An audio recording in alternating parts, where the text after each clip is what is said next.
Comment on répare un téléphone? C'est une question que je me suis souvent posée. L'entreprise française de reconditionnement Smart.fr, oui, il y a 3 A, m'a ouvert ses portes en sponsorisant cette vidéo. De la réception d'un téléphone au diagnostic, en passant par la réparation et même le nettoyage, on va voir toutes les étapes de reconditionnement d'un téléphone. Avec le code ADRIGEEK, vous bénéficiez de 15 € de réduction des 200 € d'achat sur le site. Sachez que le reconditionné, c'est jusqu'à 8 fois moins d'impact environnementaux qu'un téléphone neuf et 87% d'émissions de CO2 en moins. Place à la vidéo, c'est parti! Alors la toute première étape, ça va être la collecte des téléphones. En général, ce que tu fais, c'est que tu vas sur le site de Smart et tu revends le tien. Il arrive, et puis qu'est-ce qu'on va faire? On va le recharger. Bah oui, c'est important pour pouvoir le diagnostiquer ensuite. Il y a déjà beaucoup de téléphones ici et c'est que le début. Lorsqu'on parle de revendre son téléphone ou de le reconditionner, est-ce qu'il y a quelque chose qui peut un peu vous inquiéter? Moi, ce serait la protection de mes données. Bah oui, c'est important de pas oublier d'effacer certaines photos, si vous voyez ce que je veux dire. C'est pour ça qu'ici, on a une étape où les téléphones ils sont branchés, toutes les données personnelles vont être effacées, l'OS va être mise à jour et une fois que les données ont été effacées, eh bien il y a un certificat d'effacement des données qui est envoyé au client. Comme ça, on est sûr que tout est carré. Le logiciel développé par Smart va permettre de voir si le téléphone est blacklisté, volé, etc. Et puis enfin, on va voir l'état de santé de la batterie, savoir s'il va falloir la changer dans l'une des étapes suivantes, et bah qu'on va voir tout de suite. Mon téléphone est chargé, les données ont été effacées, il n'a pas été volé. Maintenant, il va falloir s'occuper de l'aspect esthétique, le noter, et pour ceci, eh bien, on fait appel à Loïc. Salut Loïc. Salut. Alors voici mon iPhone 11, quand tu en reçois un, qu'est-ce que tu regardes en premier? L'aspect esthétique de l'appareil. Je vais regarder dans mon écran vite fait si j'ai pas de tâches au niveau du LCD. Par exemple de pixels morts, ce genre de choses. Je vais donner un petit coup de nettoyage pour révéler en fait les défauts de l'appareil. Sur cet appareil là, on peut voir qu'il a beaucoup de micro-rayures sur la face avant. Ça va modifier sa note alors. Ah oui, après je retranscris à l'aide de code barre tous les défauts les plus utilisés. Et ensuite c'est le système qui va lui attribuer le grade final. Alors il est comment cet iPhone? Il est plutôt joli. Sur la face avant, on a juste une toute petite rayure en haut. Sinon, le reste de l'appareil est assez propre. Bon bah merci beaucoup pour le diagnostic. Le premier date s'est bien passé, on sait qu'il est plutôt joli ce téléphone.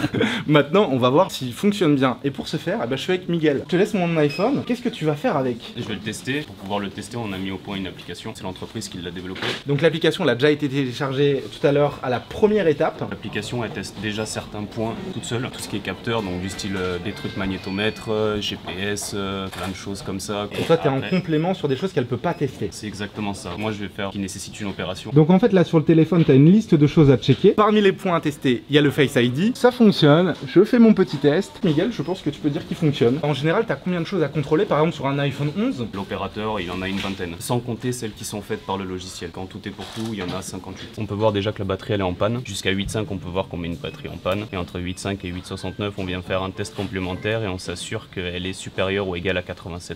Et là, la batterie elle est en panne parce qu'on est en dessous de 8.5. Le check-up de la batterie est-il ok? On vient mettre non et on a la petite croix rouge à côté qui vient s'afficher. Donc on va venir tester l'écouteur interne en HP aussi. Là, il grésille, il est pas ouf. T'as l'oreille absolue, maintenant tu le captes direct. Moi j'avais pas capté que ça grésillait. À force de les faire aussi, j'en conclus que l'écouteur il grésille, on confirme et voilà. T'as fait tous les tests, c'est quoi le bilan pour ce téléphone? Alors le bilan c'est qu'il a 2 pannes, là il va partir en réparation. Et bah je vais l'y amener moi-même. Merci beaucoup pour ton diagnostic. On a identifié le problème de batterie et d'écouteurs, bien sûr maintenant il faut aller les réparer. C'est pas moi qui vais les réparer, non c'est une pro, c'est Jennifer. Alors ces deux problèmes, la batterie et les écouteurs, en général ça te prend combien de temps à réparer? Une vingtaine de minutes. Le défi est lancé. C'est super pratique là le petit set pour pas perdre les pièces j'imagine. C'est ça, c'est anti-statique surtout. J'apprends déjà quelque chose. Je vais essayer de deviner ce que tu fais. Là t'es en train de chauffer l'écran pour pouvoir le décoller. T'as pris une ventouse. Là j'ai chauffé le produit, du coup j'ai pris une ventouse pour pouvoir attirer l'écran et faire levier. J'imagine que tu es en train de faire céder la colle qui est à l'intérieur. Exactement. Alors est-ce qu'il y a des marques qui sont plus faciles à réparer que d'autres? Les plus anciens effectivement. Plus c'est récent, plus c'est compliqué. Voilà, exactement. Ouais, ça paraît assez logique. Là j'enlève les protections au niveau du téléphone pour accéder au connectique en fait du téléphone. Et en fait Jennifer, comment on apprend à réparer un iPhone? J'ai eu une formation au sein du Pôle emploi via l'entreprise en fait. Chez Smart t'as été formé? On a eu une formation théorie et après pratique en usine. Combien de temps de formation? 2 mois et demi. Moi j'ose jamais réparer par exemple mon PC parce que je fais toujours des bêtises. Mon petit frère lui il ose et il fait des bêtises et il casse mes PC. En général quand il faut réparer surtout un téléphone, faites appel à des professionnels. Au moins vous serez sûr du résultat. Moi je fais appel à Jennifer et je suis sûr du résultat. Ça c'est l'ancienne batterie. Alors bien sûr ça on va pas l'acheter hein, Jennifer, on va la recycler. On ira voir ça un peu plus tard. Là-dedans se trouve la nouvelle batterie. Donc tu vas faire tout le processus mais en inversé. Exactement. J'ai volé la place de Jennifer mais elle m'a donné l'autorisation pour mettre la nouvelle batterie. Ce qu'il faut faire c'est mettre ce connecteur juste ici avec mon doigt magique. Je le glisse, j'appuie avec mon doigt magique et je mets la batterie. En fait c'était vraiment l'étape la plus simple que tu m'as donnée Jennifer. Hein. A few moments later. Je t'ai très bien vu reconnecter la batterie. Hein. C'est que je l'avais mal fait, on est d'accord? Un petit peu mal fait. Je suis dégoûté, j'étais sûr d'avoir fait du bon travail en plus.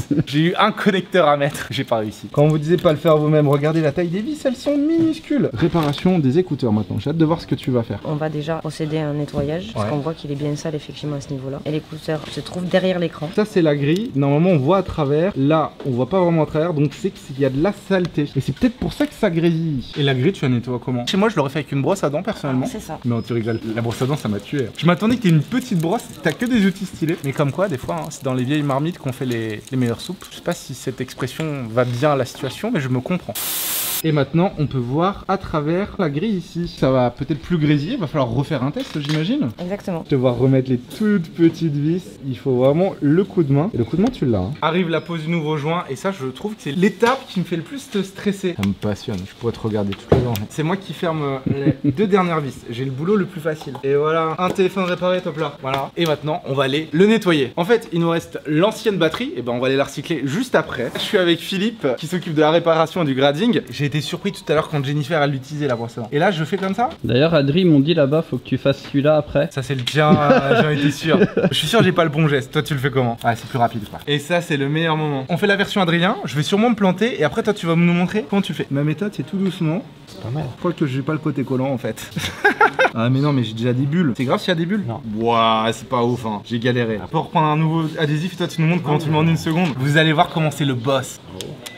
Maintenant on a l'iPhone qui a été diagnostiqué, qui a été réparé grâce à Philippe, il est tout propre. Et ben maintenant on va aller l'expédier, merci Philippe. Bonne journée à toi. Maintenant qu'on a terminé toutes les étapes avec l'iPhone, on va l'expédier à un client. On met un petit câble et je suis vraiment investi, hein. J'ai envie que le gars qui le reçoive il se dise oh c'est trop bien, j'ai jamais eu un téléphone aussi bien réparé. Et ce sera un peu grâce à moi. On m'a dit de pas mettre mes gros doigts tout sale dessus. Que je le pose directement et je le mets dans les petites câbles. Ici je mets une petite fiche d'information qui dit que le téléphone est garanti 24 mois. Suite à le moindre problème, et ben le SAV il est fait ici chez Smart. Et toujours très important, on fait un petit bisou avant de l'expédier. Moi c'est ma petite touche, je mets de l'amour. Et voilà, et on a vu toutes les étapes. Alors il y a encore 1 ou 2 trucs à aller voir. Je propose qu'on y aille tout de suite. Attendez, je vais prendre ça avec moi. Vous vous souvenez quand vous faisiez des études et qu'il y avait des contrôles surprises? Et bah c'est ce que fait le pôle qualité derrière moi. À n'importe quelle étape, ils prennent des téléphones et ils vérifient que tout a été bien fait, histoire que vous receviez un téléphone au top. Bien sûr, chaque pièce d'un téléphone ne peut pas être réparée. Certaines ne fonctionnent plus. Mais on va pas les jeter, non, on va les recycler. Chacune des pièces est collectée. Viens voir, c'est impressionnant. Ici t'as des cartes électroniques par exemple. J'en ai jamais vu autant. Ici t'as les vitres des téléphones. Mais il y en a combien? Il y en a des milliers ici. Tous ces éléments, on va les envoyer dans un circuit court chez des recycleurs français. On reste écologique. Ici c'est trop drôle parce qu'il y a plein d'anciens téléphones et j'ai retrouvé littéralement le téléphone que mon grand-père a encore aujourd'hui. Ici sont aussi reconditionnés des ordinateurs portables fixes de toutes les marques différentes. Le principe est le même. L'ordinateur arrive, les données sont effacées, on le diagnostique, on le répare, on le nettoie, on l'envoie. Si ça vous intéresse, vous allez sur le site de smart avec 3a.fr puis vous allez checker ça. On arrive ici au pôle R&D, ça veut dire recherche et développement. En quoi ça consiste? Et ben Carlos va nous l'expliquer. La R&D, c'est le fait de recevoir des produits, des Ouais. nouveaux produits surtout. On s'amuse à les démonter, essayer de réparer les produits. Ouais. Une fois qu'on a réussi à réparer, on crée des documents pour expliquer aux autres, Aux collègues, aux collègues exactement, comment on répare un produit sans commettre d'erreur. il te faut combien de temps pour vraiment comprendre les fonctionnalités et faire la notice que tu vas préparer aux collègues? Alors ça c'est variable, ça dépend de la quantité de produits que je vais recevoir. Normalement je me donne 200 produits. 200 produits qu'on va décortiquer, en même temps réparer, on va pas Ah tous oui. les bousiller. Il te faut ouvrir 200 fois un même modèle? Ouais, exactement. Est-ce que des fois tu as des retours aussi du service technique, par exemple des techniciens? Parfois, il se peut qu'un technicien ait une méthode qui sera peut-être mieux que ce que nous, on a préconisé. Ah, c'est Ouais. génial. Donc il y a un trouvé échange. une astuce, exactement. T'as des outils spécifiques pour ça? Celui-ci, par exemple, nous sert à démonter les écrans d'iPhone 12 et 13. Il le démonte automatiquement? Pendant 5 minutes, il t'ouvre le téléphone. Merci en tout cas pour tes réponses. Je t'en prie. Bienvenue dans Enquête exclusive, dans les coulisses de l'entreprise Smart. Nous allons rencontrer le Big Boss. Là, je suis avec Jean-Christophe, le Big Boss de Smart. Toi, t'as commencé en 86, à l'époque, il n'y avait pas de smartphone. Tu réparais quoi? Des téléphones encadrant, des Minitel, tout ce qui nous permettait effectivement d'avoir des outils de communication pour échanger les uns entre les autres. Selon toi, c'est quoi les bonnes questions à se poser lorsqu'on achète du reconditionné? Il y a 4 questions de base effectivement à se poser. Le produit, lorsqu'il a été mis sur le marché en tant que produit neuf, est-ce qu'il était conçu pour le territoire national, pour le territoire français ou le territoire européen? Deuxième question, c'est qui a fait l'action de reconditionnement? Quelle usine et quel processus ont été appliqués sur l'action de reconditionnement? Troisième question, c'est qui distribue le produit? Quelles garanties sont proposées avec le produit? Donc la durée de garantie et toutes les conditions de garantie. Il faut lire les petites lignes dans les conditions générales de vente. Et dernière question, c'est où se trouve le service après-vente si on a une problématique? Est-ce qu'il est sur le territoire français? Est-ce que le service client est présent? Et où seront réparés les produits en cas de problème? Si j'achète un téléphone sur votre site et que j'ai de la casse, c'est chez vous qui repart. Ah, exactement, on a vraiment toute la chaîne de valeur internalisée et les techniciens qui vont intervenir sur le produit s'il y a une problématique sont aussi au sein de l'usine. Donc toute la la chaîne de valeur est internalisée, là on est sûr d'acheter 100% français. T'as un dernier mot de la fin pour les gens qui ont découvert le reconditionnement avec nous? Le reconditionner d'un point de vue social et environnemental, c'est bien pour la planète, c'est bien pour le social, ça crée de l'emploi en France. Il n'y a vraiment que du positif aujourd'hui dans le reconditionné. Par contre, il faut bien faire attention aux quelques préconisations que j'ai données tout à l'heure. Et donc du coup, ça c'est le téléphone qu'on a réparé. Je sais qu'il a bien été réparé puisque j'ai rencontré toutes les personnes qui l'ont réparé. Bah j'espère que vous avez kiffé les gars. Moi j'adore m'immiscer dans les coulisses des entreprises. Si vous aviez vu mes précédentes vidéos chez Ankama, chez Boeing, chez Lego, c'est quelque chose que j'adore découvrir et vous faire découvrir. Je vous rappelle que si vous achetez un téléphone reconditionné sur le site de Smart, vous avez un code promo Adric, 15 € de réduction des 200 € d'achat. Bon, sur ce, c'est la fin de la vidéo. Alors mettez-moi un max de likes. Dites-moi ce que vous en pensez en commentaire. On fait quelle entreprise la prochaine fois? On va s'infiltrer chez qui? J'adore faire des reportages. Je vous adore. On se retrouve très vite. Ciao!